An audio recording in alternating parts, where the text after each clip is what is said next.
What's up, guys? Charles here with Battle Ready Arms. So I wanted to answer a question that I get sometimes. Will stippling and cutting your frame weaken it and leave it vulnerable to breaking? Here's a frame I did not too long ago for someone. As you can see, I completely destroyed it and weakened it. Sarcasm intended.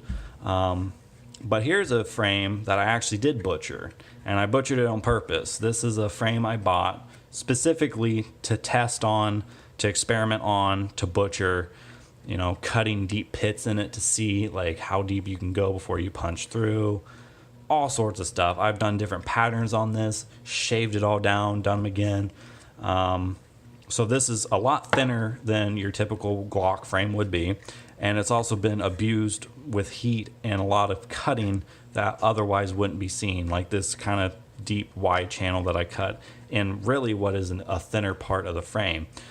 So if anything's gonna break through use, it would be this. But as you can see, I'm gonna squeeze it in the thinnest part here. It's fine. It flexes, doesn't break, and then it springs right back. So short answer, no. Cutting your frame, stippling your frame is not going to ruin your frame. It's not going to weaken it. It's not going to break on you. You would have to basically cut completely through the frame before you're likely to see any real significant issues. I'm not telling you go take a Dremel and cut as deep into the frame as possible. It's not necessary. My only point is that this frame has seen more abuse than anyone who knows what they're doing should really do to a frame when they're cutting on it and stippling it. And yet this frame still, it does not break. You know, you can squeeze the hell out of it, it springs back.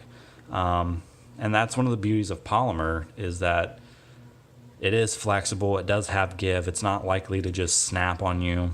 Maybe some of your more like high glass fill polymers that are more rigid, they'd probably be a little bit more inclined to snap. But again, I've been doing this a while. I know a lot of people who've been doing it a while.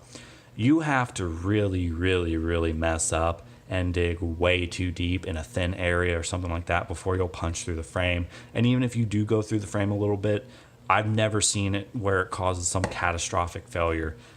It's inconvenient and it sucks that you have a hole in your frame, but that's due to someone's negligence or your own if you're cutting on your frame.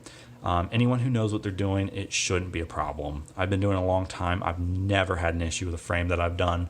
I know a lot of other people who've been in this industry longer than I have who, you know, none of their works ever come back as being an issue.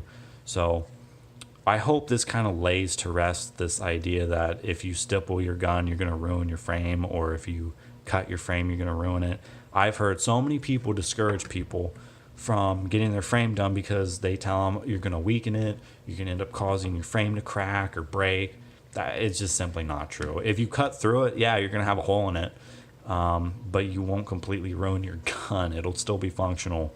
So worst case scenario, you don't know what you're doing and you cut a little too deep, stipple a little too deep, whatever, you're still going to have a gun that functions. It's not going to just fall apart in your hands. And again, I mean, I've cut this really deep in certain spots and shaved it down a bunch, and it does not break. It flexes and it pops right back into place, but it does not break. So, like I said, I just hope this helps put to rest the idea that you're going to ruin your frame by stippling it.